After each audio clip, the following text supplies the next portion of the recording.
আমি আজকে রান্না করব ইলিশ মাছের লেজা মাথা দিয়ে কুমড়ো পুঁই। এই পুঁই কুমড়োটা রান্না করতে আমি আগে ইলিশ মাছের মাথাগুলোকে ভেজে দেব নুন হলুদ দিয়ে, তারপর আমি বাকি রান্নাটা দেখাচ্ছি। আমি এখন কড়াইতে দিয়ে দিচ্ছি তেল। এর মধ্যে আমি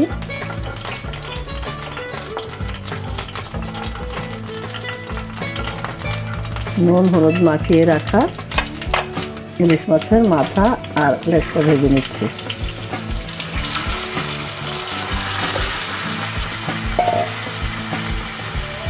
ইলিশ মাছ একটু হালকা ভাজলেও চলে, ইলিশ মাছ বেশি ভাজতে হয় না।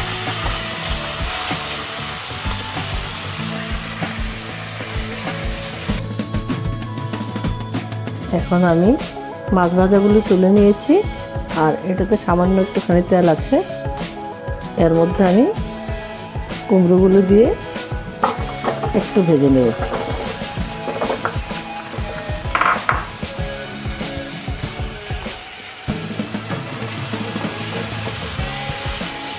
কুমড়োগুলো একটু ভাজা হলে তারপর আমি পুঁই ডাঁটাটাও দিয়ে একসাথে একটু ভেজে নেব।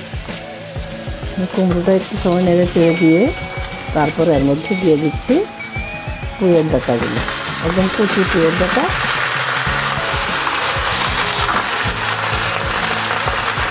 এর মধ্যে দিয়ে দিচ্ছি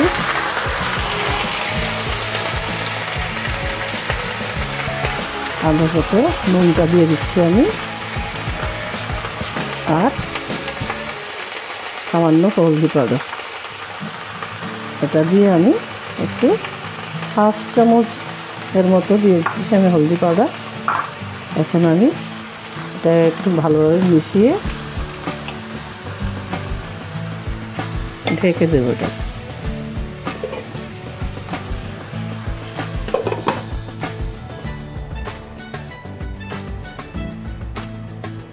আমি ঢাকনাটা খুলে দেখছি, মাঝে মাঝে একটু নেড়ে দিতে হয়।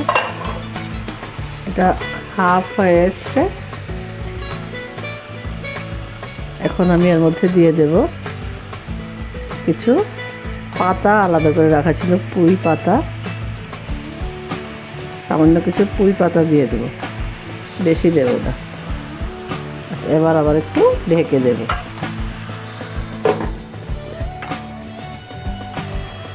এখন আমি ঢাকনাটা তুলে দেখছি, হয়েছে আমার হাফ হয়ে গেছে। এখন আমি এটাকে নামিয়ে নেব, নিয়ে বাকি রান্নাটা করছি। আমার সবজিটা এরকম ভাজা হয়েছে, আর মাছগুলোকে আমি ভেজে তুলে রেখেছি। আর এই বাটির মধ্যে আমি জিরে গুঁড়ো, ধনে গুঁড়ো, জিরে হাফ চামচ আর ধনে 1 চামচ, কাঁচা লঙ্কা আর লাল লঙ্কা পাউডার, সাথে একটু আমি গোলমরিচের গুঁড়ো মিশিয়ে রেখেছি। যে যেমন ঝাল খান ওটা বুঝে আপনারা দেবেন। আমি এখন এটাকে ফোড়ন দিয়ে দিচ্ছি তরকারিটাকে, আর এটাতে হবে মেথি ফোড়ন। এখন আমি ফোড়ন দিয়ে দিচ্ছি, কড়াইতে সর্ষের তেল দিয়ে দিলাম, আর এর মধ্যে দিয়ে দেবো আমি তেজপাতা। পাতাগুলি ছোটো এই কারণে দুটো দিয়েছি, আর দুটো শুকনো লঙ্কা।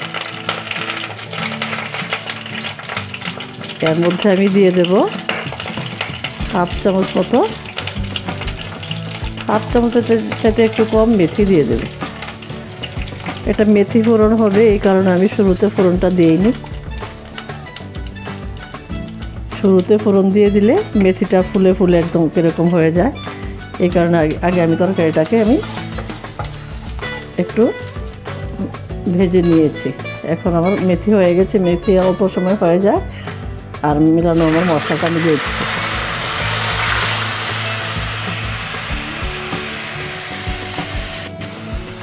আমার মশলা কষানো হয়ে গেছে, তেল ছেড়ে দিয়েছে এটা। এখন আমি কুমড়ো আর পুঁইয়ের ডাঁটাগুলো দিয়ে দিচ্ছি।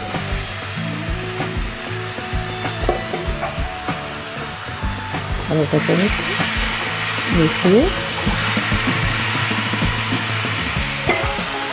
সামান্য একটুখানি জল দিয়ে দেবো, বেশি জল দেবো না।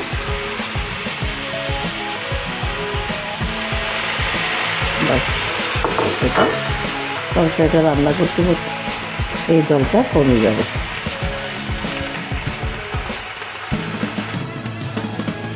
এখন আমি ইলিশ মাছের মাথা আর লেজটা দিয়ে দিচ্ছি, দিয়ে একটুখানি ঢেকে দেব। মিডিয়াম আঁচে করবো। এখন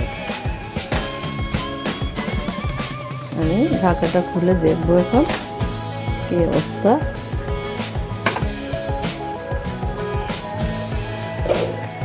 আমার সবজি মোটামুটি হয়ে এসছে, আর একটু ঢাকা যাবো। সামান্য একটু আমি চিনি দিয়ে দিয়েছি, আমি চিনিটা বেশি একটা দিই না, কিন্তু আমি এর মধ্যে একটু দিয়ে দিয়েছি। আমার সবজি হয়ে এসছে।